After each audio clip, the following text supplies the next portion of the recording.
The reason founders struggle to convert is not because their product isn't good, it's because their story has no spine. Beauty is noise, clarity, that's bank account. You are the director of your movie, of your business, so please stop acting like a stylist with hex codes and palettes. It's time to script your blockbuster. Your storyboard is live, it's a new offer, all details in the show notes.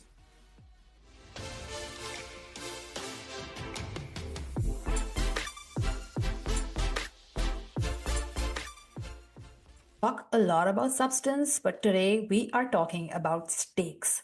My guest today, Monique Sar, is a talent agent and a strategic advisor who has spent over a decade working with Fortune 500 companies, pro athletes, top tier executives. She's the master of turning visibility into revenue.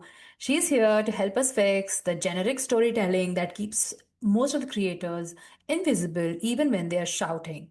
Monique, let's go under the hood of what it really is that it takes to monetize a reputation. So, Monique, welcome to the show and let's get started. All right, Monique, I really want to know what's your hot take on the talent side of the work that you do? I love this question, and thanks again for having me. I'm super excited to be here. My biggest hot take on the talent side is that I do believe that a lot of these content creators that I'm working with, if they have like 50,000 followers or more, they should at least be charging like 10K per deal. And I don't see that often enough. And that is my hot take because I feel like a lot of these content creators are charging like $500 or doing a lot of stuff for free or not thinking that they're big enough. Um, but yeah, Mm. I'd like to start there. Oh my gosh, love that take. And I think it fits so well into the work that I do because it's all about the substance that you carry and how do you craft that substance? How do you craft your messaging so well that anyone approaching you knows what you're worth, right? So I think as I said, the theme of this episode is really about the return on investment of clarity, right? Like moving from just being known to monetizing it. And I think that's your expertise. And that's why I'm so happy you're here because the audiences are going to, whoever tunes in is going to get so much important information out of it. So I really want to start from the fact that you work with, high level athletes or big businesses.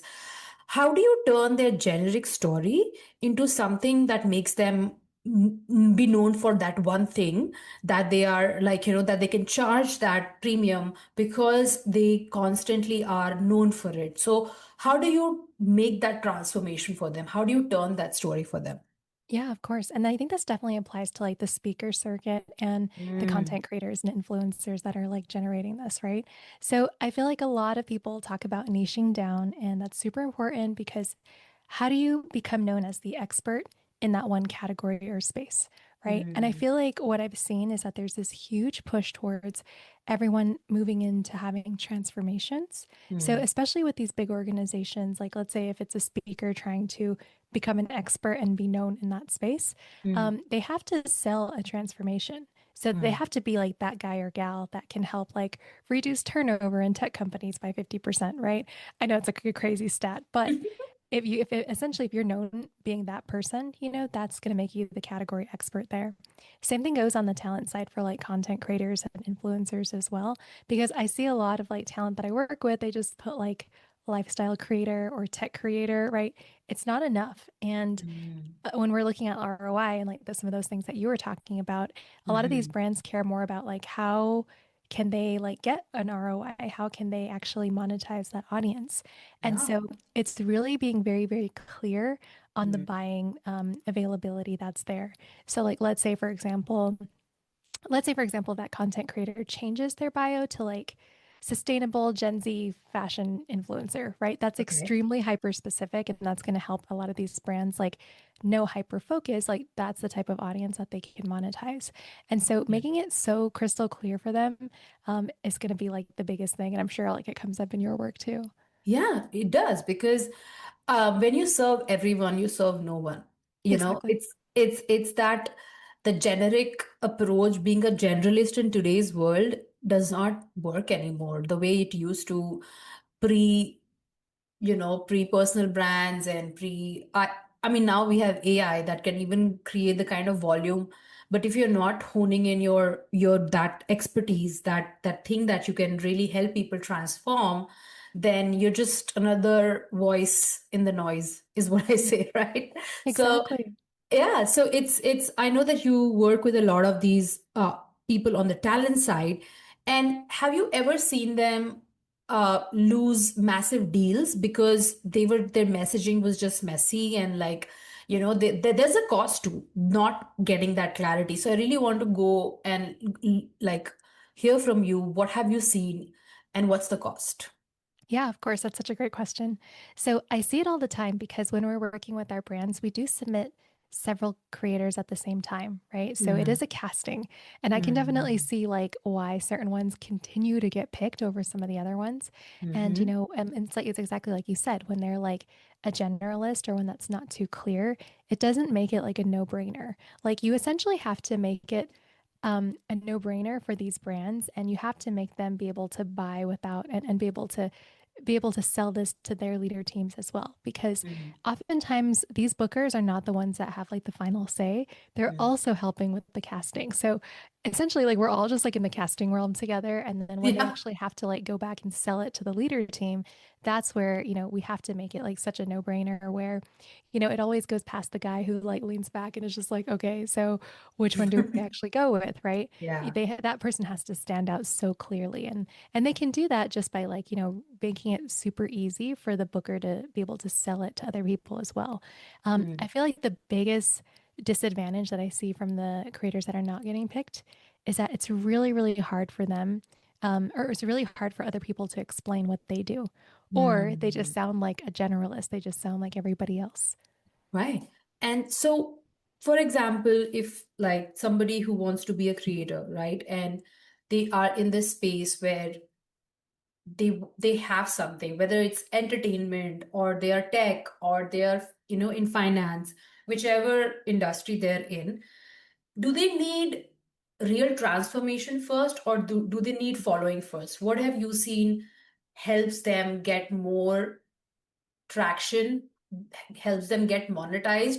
That is their followership. And for followership you have to do different kind of things, because you also have to dance on TikTok and like, I may be a finance creator, but I'm like, I need the followership, and then you work on transformation. So what's the journey? Which way do you go? Can you, you know Yeah, that's enlighten the audience? Yeah, no, I love that question because I feel like it is a formula, right? It is like the Mm, positioning, which is definitely what you talk about. It's the yeah. presence, so having Mm, that like big following, and it's the proof, right? I think the positioning is what gets people talking about you and interested in you, and that's how you stand out. The mm, presence is actually what gets you seen, and then the proof is what get people to actually buy and trust from you, or buy mm-hmm. from you and trust you. And so I think it definitely needs to be a combination of all three. Okay. However, I do believe that the positioning is something that can be changed overnight. So even if you like, have been like saying one thing for a very long time, you can change it right away. And then just like that can be your new thing. Mm, And I feel like a lot of people go with the building up presence and building up your audience first, mm-hmm. which is always a good play because like it's building that community. But I think that when you are positioned, it's a lot easier for people to like follow you for that one reason. And, like you become more well known for that as well.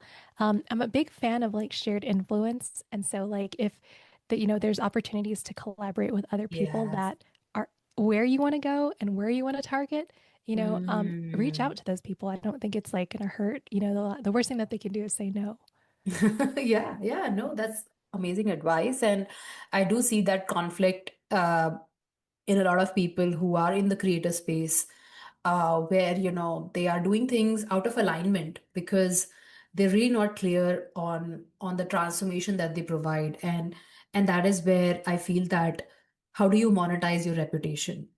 Because a lot of these creators are dependent on that monetization. Otherwise, it'll be hard for them to carry on. So 100%. when you talk about monetizing reputation a lot, and the readiness that somebody needs to actually get the talent agent like yourself to take notice, what are the three things I need to do apart from what you said, like presence, positioning, and the performance, the transformation? I suppose I want you to get noticed. I want to get noticed by you. So, what are the three things I can do apart from this to get noticed by such talent agencies? Yeah, 100%. So I know the obvious one is consistency, right? That's what brands are Yes. looking at. That's what bookers are looking at because a lot of people just like they'll go really hard for a while and then they'll Mm-hmm. just like go ghost for a while, right? So that doesn't look good for anybody. So that's Yeah. obviously the really easy one that you can do right away. The Mm-hmm. second one is that shared influence, right? So Mm-hmm. just aligning yourself with other like big players in the space. Mm-hmm. And the last one, which is I think the most important, is really locking in on your storytelling. So I feel like this is the one skill that we're seeing more and more now. Like even a lot of these big companies are like hiring for this role, Yeah. especially in tech and like some of these various industries as well. But I feel like where the content creators have an advantage is like if you can really hone in on your storytelling skills, not only is this going to help you like with all of those three things, right? The Mm-hmm. the positioning, the presence, and the proof, but it's also going to help you stand out when you're trying to build and then just get out there right now. Because at the end of the day, people also don't even know that you're open for business, right? Yeah. Like people won't even know to work with you. But Mm-hmm. as you're doing more storytelling and you're letting people in, that definitely lets people, know that you're available, you're doing this thing, you're doing it consistently, you're here to Yeah. stay, gives them a reason to follow you, gives them a reason to trust you. And I think that that's the one thing that people are missing the most. Missing. Yeah, the consistency piece is so big because it's easy to lose hope that, oh, this is not working. But I don't think you've given it enough time after you've put the seeds in for it to, Yeah, grow. yeah, Let the plant grow and let exactly. it, become a healthy plant before you start wanting the plant to give you any fruits, if that's the analogy I'm using here. Yeah, yeah, So 100%. and I love the fact that you talk about storytelling because I am a big proponent of storytelling. In fact, I have an offer specifically how to create your storyboard arc, right? Like it's an actual Hollywood secret on how to do a storyboard arc, and that is how you can crystallize your story because we are all filled up with so many experiences. We play so many different roles in our life, and for our customer we need to be that one thing. We can't be all of it. So when you are talking to your the following that you have, you need to be known for that one thing, and that can come from storytelling. But there's a clear trick to it, and Hollywood has been using it for ages. I also love that when I get my clients to come and tell me, please, I just want my storyboard arc with you, so that I can create that story that helps. And I work with a lot of product based female founders. That's really my niche, who I work with.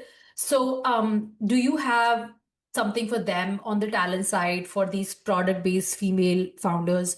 How can they use this opportunity to showcase what they can do, like whether it's partnerships or bigger brands aligning with a smaller CPG brand, what you have? So do you have something there that you can share with the audience?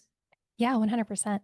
I feel like a big part of it too is like these founder stories, right? I think that Mm, a lot of people are capitalizing on it. There's a lot of power behind having a brand with a face to it, right? And if mm, you're showing up constantly, people are following along. I think that's definitely really powerful. And there's one thing that I don't think a lot of people are talking about, but I feel like this is a big theme for 2026 anyways that we're seeing with our clients is mm-hmm. that a lot of brands are moving towards offline activations. So for some of these Ooh. product-based brands, it's like, what are some Mm, offline activations that you can be a part of? I think pop-up culture is getting so crazy now, and what they can yeah. do with these pop-ups is like incredible. But there's a trick to it. There are certain organizations and even like celebrities that you can even partner with on this, where you can feature your products. You might have to pay like a sponsorship fee. However, Mhm, you can mhm. feature your products synonymous with that celebrity or that group Oh, without having to jump through all the hoops of like licensing and stuff. And right. it's because it's through an offline activation. It's a little bit less red tape compared to like, some of these like big activations. Yeah. Um, but still, if you're able to align your product with these types of big names, that is Mhm. some really incredible like synergy and marketing that you can get there for not Yeah. having to pay the full fee, if that makes sense. No, absolutely. That's something that's so valuable to a lot of people because that's how there is not just one way of marketing that can work. For some, it's personal brand and storytelling. For some, it is, like the community that they're part of. And partnerships, right? Like the synergy that you can find in partnerships is so beautiful. It's another way of putting the word out there, being known for what you do. So, when it comes to storytelling and when it comes to visibility, it's this need to be viral, right? Like, I know we are in 2026 and virality has its place, but what I also often see is those one time viral thing that happened for you, but then it fizzles out. There's nothing there's nothing after that because you didn't have a plan in place. You got viral and you became this X person known for this X thing, but it never ever kind of returned to the bank, if you have to say in a way that. So, people who are chasing virality as a KPI or as something that they think that is important for being known, does that play a big factor for you in your assessment? Or do you look at it like they may be viral, but it's not sustainable, it's not something that can continue to grow? So those are two different point of views, and I would really love to know how do you see it? Yeah, totally. I could talk about this for hours, actually. It's such a great Love it. conversation. But it's such a great question because I feel like the biggest thing that when we're looking at like chasing virality and some of these big metrics, brands don't care too much about that anymore, right? And so when Mm, you look at it from the brand side, they care more about like the likes, the comments, the saves, and the shares. The saves and the engagement. shares mostly, right? And so those are the metrics they're caring about most. Obviously, impressions and views is still part of the campaign package, right? Mm, But then we see so many times as well where, like, maybe if the creator is falling short of the views that they really wanted to get, they end up mm-hmm. just boosting them as well, right? Okay. So, like, there's tricks to that, but Yeah. you can't really fake comments, likes, and shares and saves, right? Like, these are some of the things that are like more important to some of these, more of these brands. And Mm, so, it comes down to just having the conversation with the brand and actually identifying the KPIs together. mm. So, because I'm like, on the talent side, I'm like the matchmaker, if you will, like Yeah. between the two entities. And so from the creator side, I can see it from their perspective as well, because we want to make sure that they're also getting paid their worth and, Yeah. they're doing everything themselves. Mm. And also from the brand side, because they're also investing a lot of money into something where they want to make sure there is some sort of, I wouldn't go far to say as like a guarantee of results, but they Yeah. really want to make sure you have some sort of ROI, right? Mm-hmm. When we're structuring these campaigns, we will do it in a sense of like, hey, maybe it's a series of videos. And we also look at, when we're measuring the KPIs together, we choose them together. So it's like, hey, what are the most Mm. important ones to you? And then obviously with views, that one's easy because like everyone is chasing virality. And so that's not like a metric people are caring too much about, especially because you can Mm. just boost it on the back end. But Mm. it's like these shares, saves, and comments, right? So it's like, do we do different types of like engagement tactics or even like a giveaway post? Mm. But how we're structuring that is that it also has to do with like the usage, dark Mm-hmm. posting, and whitelisting. So Mm. for those of you that don't know what that is, it's just a I don't matter. know what that is. Oh yeah, no worries, no worries. So with dark posting, it just means that the brand can put ad spend behind your post, and Okay. that post might never actually show up on your feed. So who people that are not even Oh. following you might see it, but it's still a win-win on both sides, right? Mm. Because brand gets to post an ad and it comes from a creator's account versus the actual business account.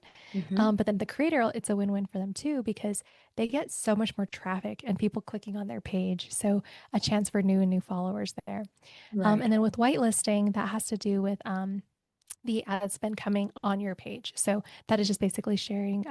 It's very similar concept, but it's just a matter of like how the viewers can see the content.